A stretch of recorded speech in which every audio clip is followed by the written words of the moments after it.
500 को दो भागों में इस प्रकार विभाजित किया जाता है कि एक भाग का 1/3 दूसरे भाग से 72 कम हो। दोनों संख्याओं को ज्ञात करें। तो विकल्प से देख सकते हैं कि एक भाग का 1/3, इसका तिहाई जाएगा ही नहीं, ठीक। इसका भी तिहाई नहीं जाएगा, इसका तिहाई नहीं जाएगा। इसका तिहाई लेकर जाओ डी नंबर का, तो 3 से इसको डिवाइड करो तो 3 पचे 15, 3 पचे 15 और ए बचेगा। एक भाग का 1/3 दूसरे भाग से 72 कम हो, तो ये नहीं हो रहा, ये इसका तिहाई नहीं जा रहा। इसका देखते हैं, तो इसका तिहाई अगर देखें तो 83, 3 दूनी 6 नहीं जाएगा। इसका करें अगर, तो इसका करेंगे अगर तो 3 चौक 12, 3 त्रिक्का 9। दोस्तों 500 को दो भाग में इस प्रकार विभाजित करना है कि एक भाग का 1/3 दूसरे भाग से 72 कम हो। तो यहाँ पर देखें, अगर इसका तिहाई करें, 3 3 एक कम 3, 3 सते 21, 107 हो जाएगा यहाँ पे, ठीक। और ये जो है ये 179 है, तो 179 में से 107 घटाएंगे, ठीक। देखिए कितना आ रहा, 9 में से 7 जाएगा, 2 हो जाएगा, ठीक। और ये 7 में से 0 जाएगा, 7 72 आ रहा है, यानी ये विकल्प डी सही हो जाएगा, ठीक। अगला क्वेश्चन देखेंगे। कह रहा है कि वो संख्या ज्ञात करें जिसे 124 से गुणा करने पर इसमें 2583 की वृद्धि होती है, ठीक। 124 से गुणा करने पर 2583 से की वृद्धि होती है। तो यहाँ पे जो इकाई का डिजिट है ये 3 है, तो इसका मतलब जो इतने की इंक्रीज होती है, तो यानी जो जो वो संख्या होगी उसका इकाई का डिजिट 4 होगा, तभी हो पाएगा, तभी 3 की वृद्धि होगी इंक्रीज। तो यहाँ पे अगर 3 से 4 का 3 में गुणा कराएं तो 2 आएगा, नहीं होगा ये।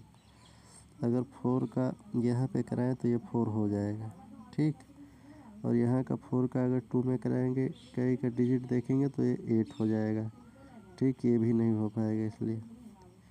और 4 का 4 से अगर कराएंगे तो ये हो जाएगा 16, 6 आएगा, ये भी नहीं हो पाएगा। तो यानी इसका मतलब ये है कि 21 इसका सही आंसर हो जाएगा। करा के देखते हैं मल्टीप्लाई।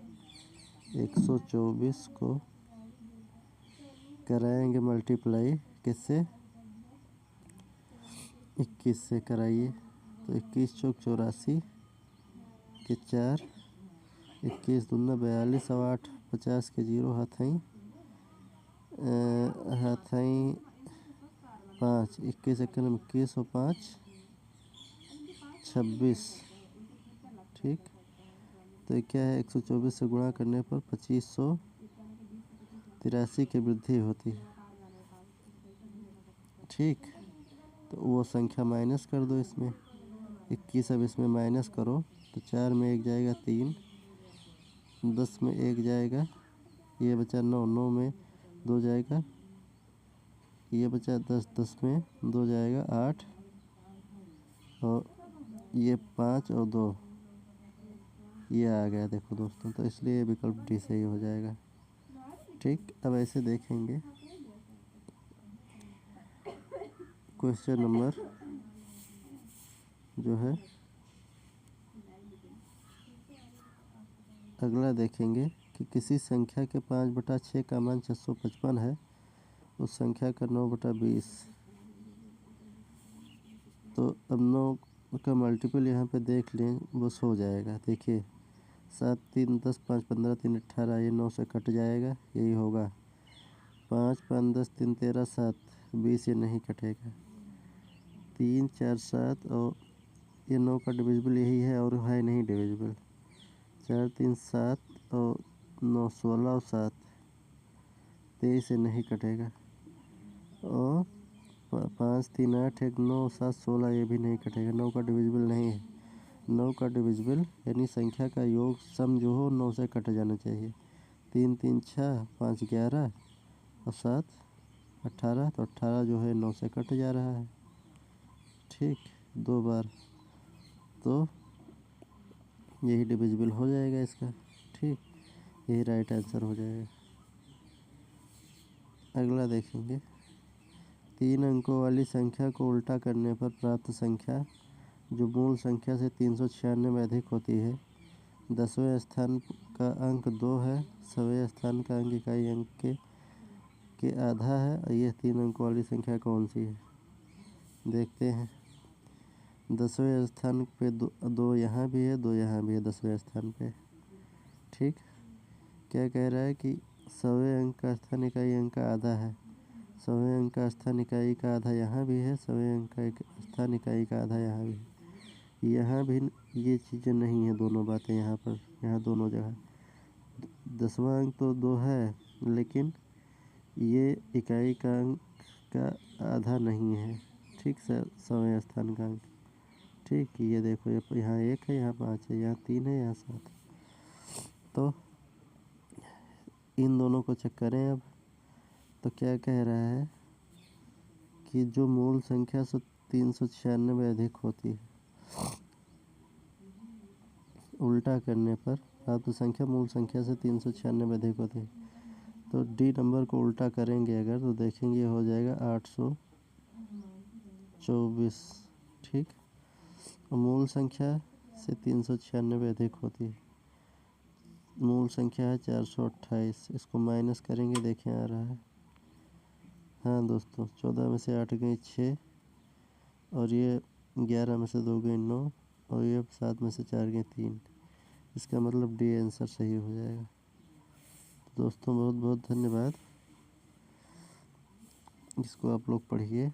एक क्वेश्चन और है, उसको भी देख लेते हैं। 870 तक कितनी संख्याएं 3 और 7 दोनों से विभाज्य हैं? तो इसको 3 और 7 का एलसीएम लेंगे अगर, तो ये हो जाएगा 21। ठीक, LCM 21 हो जाएगा। 21 से इसको डिवाइड कराएंगे 87 को। इसको 21 से अगर डिवाइड कराएं तो देखेंगे ये 21 चौक 84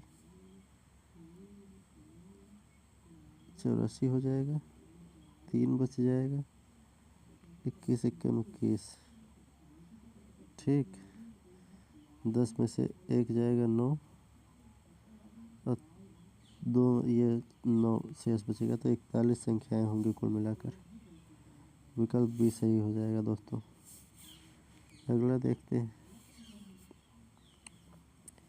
एक संख्या को 6519 से विभाजित करने पर शेषफल 97 प्राप्त होता है। उसी संख्या को 53 से विभाजित करने पर शेषफल क्या होगा?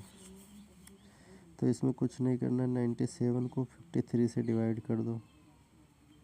ठीक, तो ये हो जाएगा, और जो आएगा वही आंसर हो जाएगा। 53 एकम 53। ठीक, इसमें 44 बचेगा। ये डी ऑप्शन सही हो जाएगा, क्योंकि 97 में से अगर माइनस कर दो 53, तो 7 में से 3 जाएगा 4, और 9 में से 5 जाएगा 4। डी आंसर सही हो जाएगा।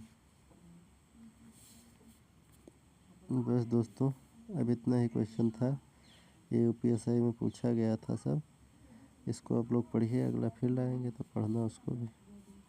बहुत बहुत धन्यवाद।